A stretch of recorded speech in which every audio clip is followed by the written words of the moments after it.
Hello mga idol, magandang gabi.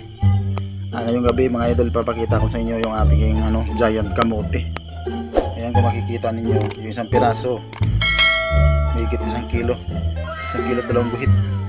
Bali nagsasizing kami ngayon ng kamote. Ayan, papakita ko sa inyo yung kamote namin. Ayan, ito yung na-harvest ko kanina. Habang ginagapas ko yung katawan ng kamote, ay yung mga nakausling laman yan, tinatanggal ko na. At yun ang nililinis ni asawa ko na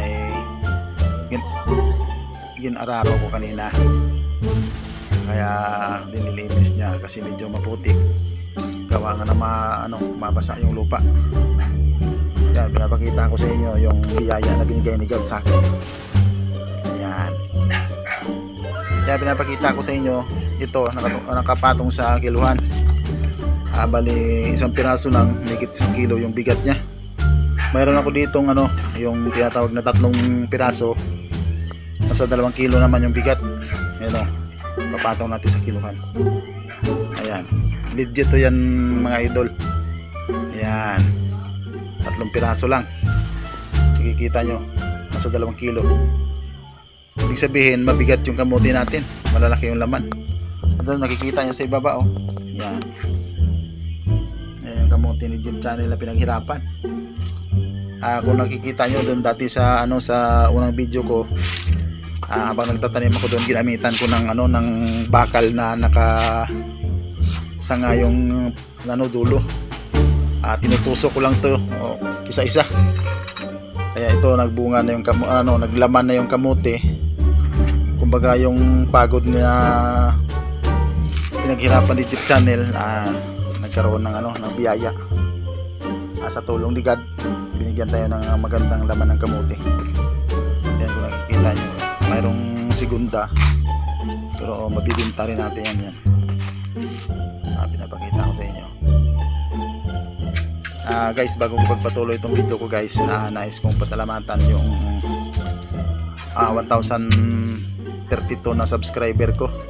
Unti-unti nang dumadami yung subscriber ko guys, kaya nagpapasalamat ako sa suporta nyo. Sa bago mapadpad dito sa YouTube channel ko, please lang tulungan nyo naman ako sa pamamagitan ng subscribe, pag-like and share ng mga videos na i-upload natin, para maraming makapanood at mayroong matutunan yung iba. Kahit pa paano makashare tayo ng kaalaman natin, kahit hindi naman tayo professional talaga, at least makakatulong tayo sa kapwa natin na magsasaka. Yan guys, sa totoo lang, hindi naman ako expert sa pagkakamote. Na tawag yan, napag-aralan ko lang kung paano ang tamang pagtanim ng kamote. Sabi nga ng iba, kailangan daw yung tawag yan, yung paglagay, kailangan lagyan ng basal. Ito sa akin guys, wala ng basal-basal, ito na pataba. Depende yan sa lupa na tinataniman natin o tinataniman natin. Ayan, kung nakikita nyo yung kamote natin, ayan, salamat guys sa suporta nyo, sa walang sawang tumatangkilik sa mga videos ko dyan. Kahit paminsan-minsan lang ako nag-upload ng videos guys, nagpapasalamat ako. Andyan kayo sumusuporta sa akin. Sana hindi kayo magsawa at dumami pa kayo.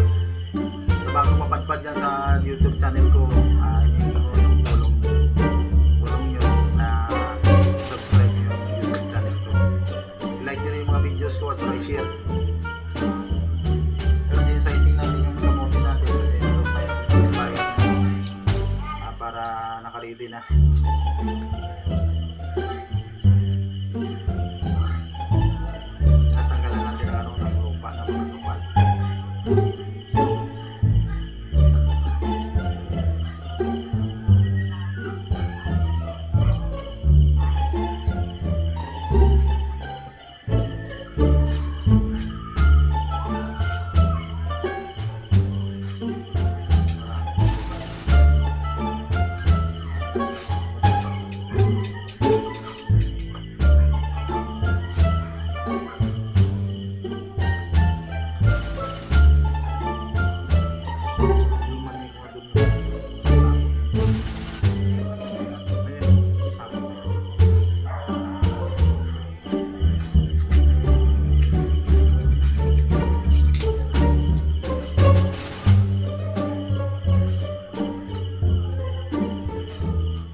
siguro yung videos natin medyo mahaba-haba na, medyo paggabi na, ninaantok na rin ako kasi tapos na yung ginagawa namin.